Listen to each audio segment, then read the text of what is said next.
Les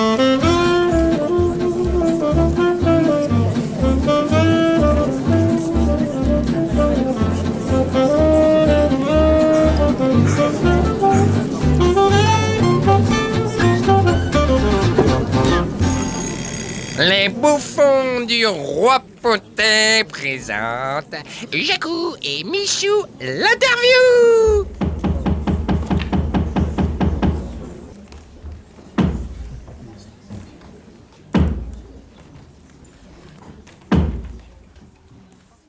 Alors revenons à cette affaire Jaboun Potet, mon Michou, si vous le voulez bien. Ai-je le choix? Ah, n'est-ce pas vous qui nous avez dit en début d'interview que nous avions toujours le choix? Et n'avez-vous pas accepté de venir ici pour cette interview autour du mensonge? Certes, mais admettez que c'est un guet-apens tout de même. Vous m'avez piégé, car je croyais que j'allais être interviewé sur ce que l'enseignement prophétique dit du mensonge et comment je le conçois. Alors que là, vous me donnez le sentiment de faire mon procès. C'est tout de même assez malhonnête, Jacou.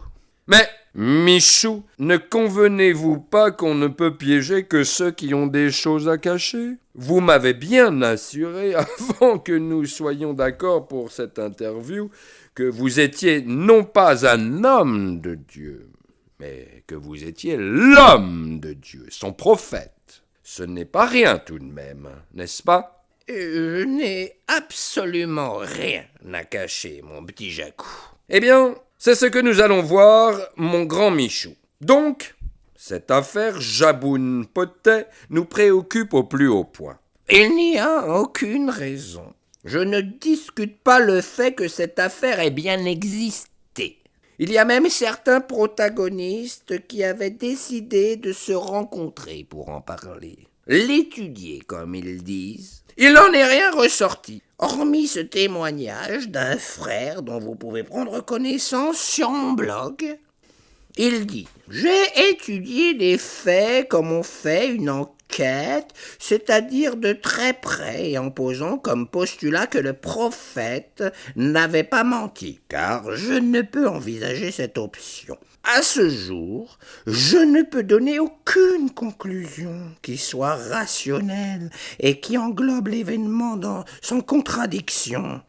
Dans cette affaire qui n'a jamais été éclaircie vraiment, je n'accuse pas. Mais, en l'absence d'éléments probants, également, je ne défends pas. Je n'en dirai pas davantage. Vous voyez, bien que c'est une affaire réglée, pouvons-nous passer à autre chose, mon petit Jacou? Pardonnez-moi, mon grand Michou, mais mon équipe et moi-même avons aussi enquêté sur cette affaire. Ah, votre équipe, dites-vous? Pouvez-vous me donner leurs noms et adresses pour que je puisse mener une enquête, moi-même, mon Jacou? Mais sans problème, mon Michou. Vous serez informé sur notre équipe de professionnels.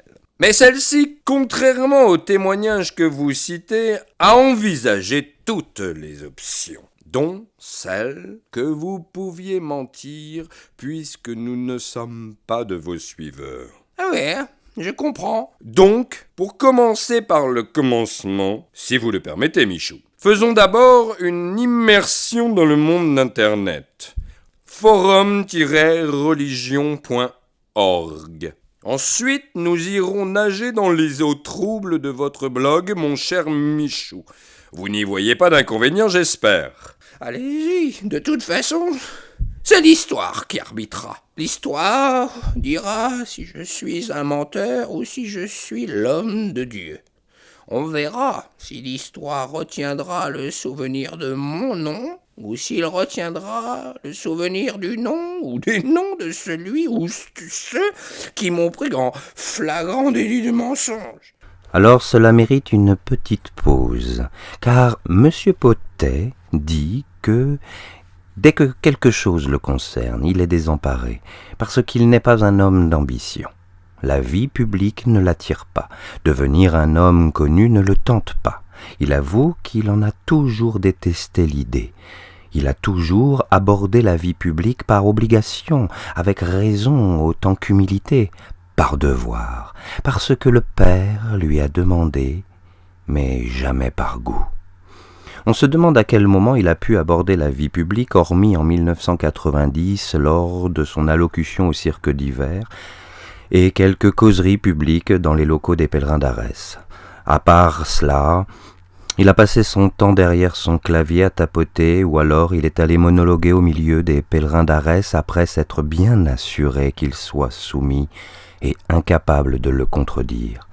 La seule fois qu'il n'avait pas pris ses précautions, en 1988, il s'est levé pour mettre son poing sur la figure à celui qui ne s'était pas rendu disponible à passer son temps à l'écouter parler. Qu'a vécu M. Potet comme réel dépassement pour faire entendre l'appel venu de l'univers au monde? Nous nous posons légitimement la question. Donc, est-ce par devoir que l'histoire devra retenir son nom, ou est-ce par la lecture de sa logorée qu'il impose en remplacement de la vie vraie qu'il s'est trouvé incapable de transmettre? Selon ses propres propos, il ne se fait pas une haute idée de sa personne. Eh bien, nous sommes, sur ce point, bien d'accord avec lui, car nous non plus n'avons pas une haute idée de sa personne. Il déclare, sans fausse humilité, « Je m'accuse très sincèrement de ne pas avoir assez d'amour pour mon prochain. » Et il rajoute qu'il est même probablement le moins aimant de tous.